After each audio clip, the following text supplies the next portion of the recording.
আগের ভিডিওতে আপনারা দেখেছেন আমরা কিভাবে কুমিল্লা গেলাম, কিভাবে বাস জার্নি করলাম, গিয়ে কি করলাম। আসসালামু আলাইকুম, কেমন আছেন সবাই? আজকে শেয়ার করব আমাদের কুমিল্লা যাওয়ার উদ্দেশ্য। যেহেতু আমার কাজিনের বিয়ের পর আমরা অনেকেই কুমিল্লা যাইনি, মানে ওর শ্বশুরবাড়ি থেকে আমরা যাচ্ছি ওর ননদের বাসায়। ওর ননদের ছেলের মুসলমানি। অ্যাকচুয়ালি অনুষ্ঠান উপলক্ষে আমাদের সবার একসাথে যাওয়া। ওই যে দূরে দেখা যাচ্ছে অনুষ্ঠান বাড়ি। সবাই এত আন্তরিক আর ভালো মনের মানুষ, তাদের আন্তরিকতায় মুগ্ধ হয়ে গেছি। এখন আমরা খাওয়া দাওয়া করবো আপুর বাসায়। আপু আর আপুর হাজবেন্ডও খুব মিশুক প্রকৃতির, যদিও এখন তারা ক্লিপে নেই। লাস্টে দুলাভাই নাচ দেখতে পাবেন। এখন আমরা খেতে বসে গেছি। আজকে দুপুরে মেনিউতে ছিল সাদা ভাত, লাল শাক, শীতের সবজি দিয়ে একটা সবজি ছিল, পাতলা ডাল ছিল, আর ছিল মুরগির মাংস। আমার প্লেটের কাঁচামরিচটা রাস্তার সাইড থেকে নেওয়া। একপাশে আমরা খাওয়া দাওয়া করছি, আর একদিকে চলছে রান্না বান্নার আয়োজন। খাসি জবাই করা হয়েছে রাতে হলুদের জন্য।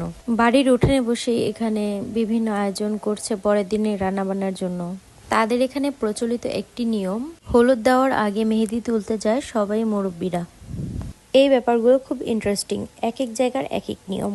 এখানে সবাই মেহেদি তুলছে, আমরা দাঁড়িয়ে দেখছি, ভিডিও করছি, ছবি তুলছি। এখন যাদের দেখতে পাচ্ছেন আমার কাজিনের দুই যা, ভাবিরা খুবই মিশুক। Special thanks to you guys.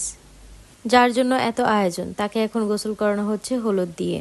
দেখতে দেখতেই সন্ধ্যা নেমে এলো, আর এখানে দই পাতানো হবে, তাই মিশ্রণটি রেডি করা হচ্ছে। ফার্স্টে আমি ভাবছিলাম বোরহানি বানানো হচ্ছে, পরে বলল যে দই বানাচ্ছে। এখন আমরা বসে আড্ডা দিচ্ছি, আর বাবুর্চিরা এখানে কাজ করছে। সন্ধ্যা নামার সাথে সাথেই যেন শীতও নামতে শুরু করলো, এত শীত লাগছিল। এক কাপ রং চা খেয়ে চলে গেলাম বোনের শ্বশুরবাড়িতে রেডি হতে।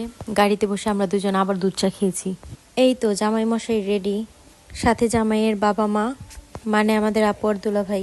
এখন আবার আপু আর দুলা ভাই। লাস্ট পর্যন্ত দেখবেন সবাই। ভিডিওটি ভালো লাগলে লাইক, কমেন্ট অ্যান্ড শেয়ার। ভালো থাকবেন সবাই, আল্লাহ হাফেজ।